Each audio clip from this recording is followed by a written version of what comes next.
컴퓨터 일반 과목에서는 컴퓨터의 전체적인 내용들, 구성이나 컴퓨터의 역사, 분류 이런 것들이 나오는데요. 우선은 컴퓨터 구성에 대해서 한번 확인해 보도록 하겠습니다. 크게 컴퓨터는 하드웨어와 소프트웨어로 나눠지고요. 우리가 컴퓨터를 사용하기 위해서 만지는 것들, 키보드, 마우스, 모니터와 같이 만져지는 기계 장치, 또 컴퓨터 안에 있는 CPU나 주기억 장치 램, 하드디스크, SSD, 롬바이오스 이런 것들이 문제로 출제가 되고요.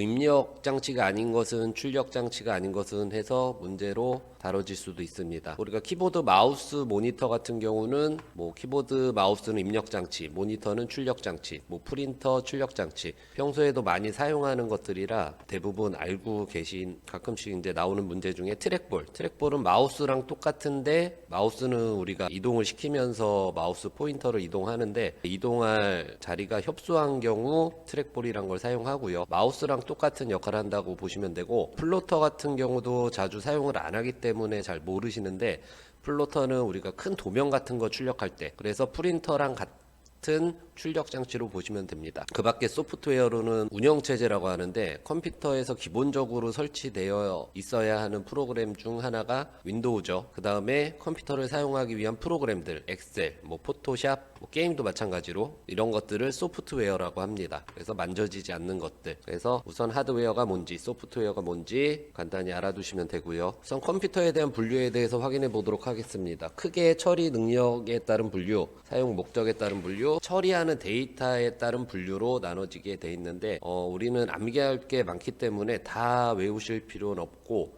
좀 데이터 종류에 따른 분류, 디지털, 아날로그, 하이브리드. 자, 이렇게 하나만 좀 제대로 외워서 처리 능력에 따라 아닌 것은 했을 때 디지털, 아날로그, 하이브리드 하나가 껴 있으면은 그걸로 정답을 선택하시면 되고요. 아니면 처리 능력에 따른 분류가 아닌 것은 해서 전용, 범용 이런 것들이 하나 포함이 되어 있으면은 그것이 정답이 되겠죠.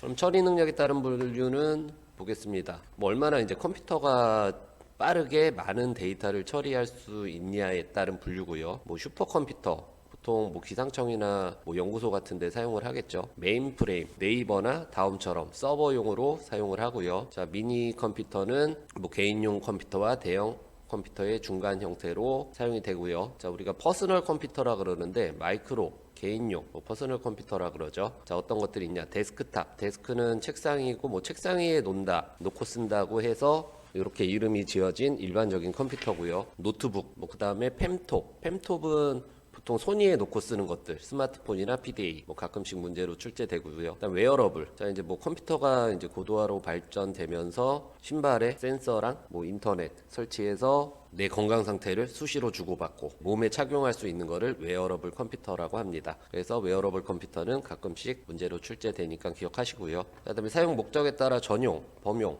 전용은 특수 목적용, 한 가지 목적을 위해서 만들어진 컴퓨터고요. 범용은 우리가 사용하는 일반적인 컴퓨터를 얘기합니다. 게임도 하고 영화도 보고 노래도 듣고 문서 작성도 하고. 처리하는 데이터에 따른 분류인데, 우선 크게 디지털, 아날로그, 하이브리드 컴퓨터는 디지털과 아날로그 컴퓨터의 장점만 모아놓은 컴퓨터고요. 디지털은 숫자, 문자. 우리가 사용하는 컴퓨터는 디지털 컴퓨터로 보면 되고요. 아날로그. 자, 우리가 아날로그 신호라고 해서 연속되는 신호들을 얘기하죠. 속도가 1km, 2km, 3km 이렇게 올라가는 것들이 아니고 서서히 올라갔다가 서서히 떨어지고, 온도도 마찬가지로 이렇게 속도나 온도를 측정하는 컴퓨터를 아날로그 컴퓨터라고 합니다. 그래서 연속적인 자료 취급을 하고요. 자, 그다음에 디지털 컴퓨터, 아날로그 컴퓨터에 대한 설명으로 올바르지 않은 것은, 이런 것들이 이제 문제가 내기 좋아요. 서로 상반된 내용들이기 때문에 문제 내기가 아주 좋은데, 우선 디지털 하나만 좀 제대로 알아두시면 될 것 같고요. 자, 계산 컴퓨터는 계산을 하죠. 아날로그 컴퓨터는 온도, 속도를 바로바로 체크해서 처리하기 때문에 계산이 필요 없습니다. 자, 디지털 컴퓨터는 프로그램이 필요하고요. 그와 반대로 아날로그는 필요 없고. 자, 속도는 디지털 컴퓨터는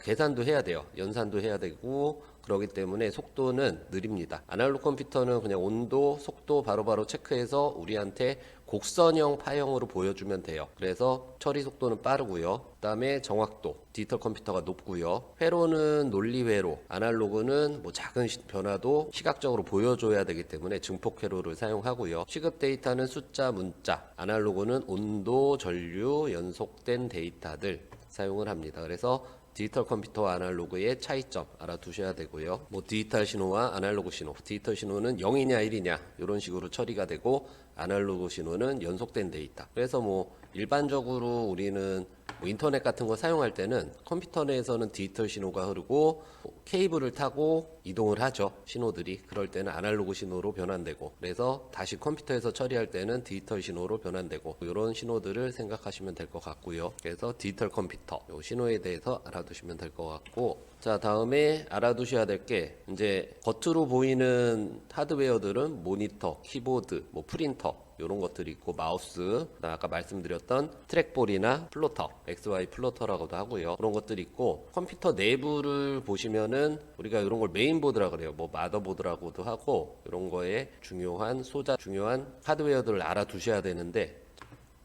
내부에 있는 하드웨어 중에서 문제로 출제되고 중요한 부분들 말씀드리도록 하겠습니다. 우선 중앙처리 장치라고 하는데 CPU라고 합니다. 위치에, 요 가운데 위치에 전체적으로 제어를 해줘요. 중앙처리 장치 안에는 제어, 연산, 기억 장치들이 있어요. 그거는 나중에 천천히 한번 다시 확인을 할 거고, 그 다음에 우리가 주기억 장치라고 하죠. 램. 요거는 실행되는 프로그램 처리하는 역할을 해주고요. 그 다음에 롬바이오스라는 하드웨어가 있어요. 장치가 있는데 얘는 처음에 컴퓨터 부팅할 때 전반적으로 체크를 해주고, 뭐 글꼴이나 이런 것들, 뭐 중요사항들 저장을 해둬요. 우리가 롬이라고도 하고, 뭐 주기억 장치에는 롬과 램이 있고요. 뭐 펌웨어라고도 하고요. 뭐 소프트웨어 업그레이드만 해도 성능이 향상되는 것들을 펌웨어라고 합니다. 그 다음에 보조기억 장치들, SSD와 하드디스크. 자, 이게 케이블이라고 그러는데 SATA 방식으로 연결이 돼요. 그래서 보조기억 장치에는 윈도우부터 해서 뭐 영화를 다운받았다, 뭐 게임을 다운받았다, 내가 문서 작성하다 저장했다, 다 보조기억 장치에 저장이 되죠. 그래서 보조기억 장치는 저장 공간이 넓고, 주기억 장치는 역할이 실행되고 있는 프로그램들만 처리하기 때문에 용량은 작아요. 한꺼번에 영화 20편 띄워놓고 보시는 분 안 계시죠? 꼭 알아두셔야 될 게 롬바이오스, 하드디스크나 SSD, 보조기억 장치, 그 다음에 주기억 장치, 램, 중앙처리 장치, CPU. 컴퓨터를 키면은 우리가 부팅을 한다 그러죠. 컴퓨터 키는 걸 부팅한다 그러는데, 우선은 롬바이오스가 먼저 일을 해요. 전체적으로 체크해주고, 이상이 없으면 처음에 바탕화면, 우리가 윈도우 화면을 볼 수 있는데, 컴퓨터를 켜면 하드디스크에 저장돼 있던 윈도우 관련 데이터들이 램으로 이동을 하게 돼요. 그래서 램에서는 모든 실행되고 있는 프로그램들을 처리하고, 램은 중앙처리 장치의 제어를 받아서 사용자가 클릭을 했다, 글씨를 입력했다, 그러면 중앙처리 장치한테 전달이 돼서 중앙처리 장치가 주기억 장치에 명령을 내려서 뭔가 처리를 하고, 계산을 해야 되는 부분이 있으면 중앙처리 장치한테 요청을 합니다. 중앙처리 장치 CPU에 대해서 확인해 보도록 하겠습니다. 중앙처리 장치 CPU 내부에는 기억장치, 제어장치, 연산장치로 구분이 되어 있고요. 기억장치는 레지스터라고 합니다. CPU 안의 기억장치, 레지스터. 기억장치 중에서는 속도가 가장 빠르고요. 문제로 자주 출제되는 내용이니까 기억하시고요. 제어장치는 제어를 해주는 거고, 프로그램 카운터나 명령 레지스터는 개별적으로 문제에 자주 출제되는 내용입니다. 다음에 실행할 명령어 번지의 주소를 기억하는 장치는 프로그램 카운터라고 하고요. 현재 실행 중인 명령의 내용을 기억하는 장치를 명령 레지스터라고 합니다. 암기할 것이 많기 때문에 그냥 다음, 프로그램 카운터, 현재, 명령 레지스터 이 정도만 암기하셔도 문제를 푸시는 데는 크게 지장이 없을 것 같고요. 자, 그 다음에 뭐 해독기, 부호기, 버퍼 레지스터, 자, 임시로 기억하는 레지스터고요. 뭐 주소 레지스터, 데이터 주소를 기억하는 기억 장치로 보시면 됩니다. 자, 그다음 연산 장치가 있는데 뭐 계산을 하기 위한 장치죠. 가상기, 도하는 거예요. 누상기, 연산 결과를, 연산 중간 결과를 기억하는 거. 그래서 누상기에 대한 설명 중 맞는 것은, 또는 뭐 연산의 중간 결과를 기억하는 장치는 뭐냐, 이런 식으로 해서 문제가 많이 출제되고요. 자, 보수기는 뺄셈을 하기 위해서 사용하는 겁니다. 자, 그 다음에 상태 레지스터. 위쪽에 제어 장치에 무슨 레지스터 많아서 레지스터 글씨가 보이면 제어 장치로 생각할 수 있는데, 자, 상태 레지스터는 계산 중에 발생하는 상태값, 뭐 올림수가 있냐, 음수냐, 양수냐, 결과가, 이런 것들을 기억하는 레지스터로 연산 장치에 포함됩니다.